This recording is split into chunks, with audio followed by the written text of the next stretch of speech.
आणि मित्रांनो बघू शकता आत्ता जस्ट ही ट्रेलर पलटी झालाय, लागलं नाही कोणाला, फक्त मागला ट्रेलर हा पलटी झालेला आहे. पूर्ण हायवे ब्लॉक झालेला आहे, वाहनं इथून चालू आहेत.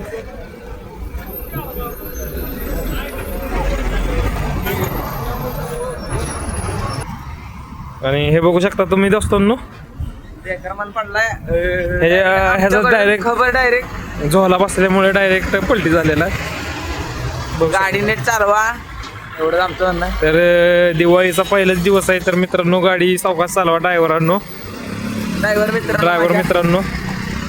हो दमानं जाऊ दे. आणि लोकेशन आहे बघा इथलं सातारा जिल्ह्यातलं रामकृष्ण नगर गाव, काशी डायव्हर्जन झालेलं भागातलं. बेकार विषय.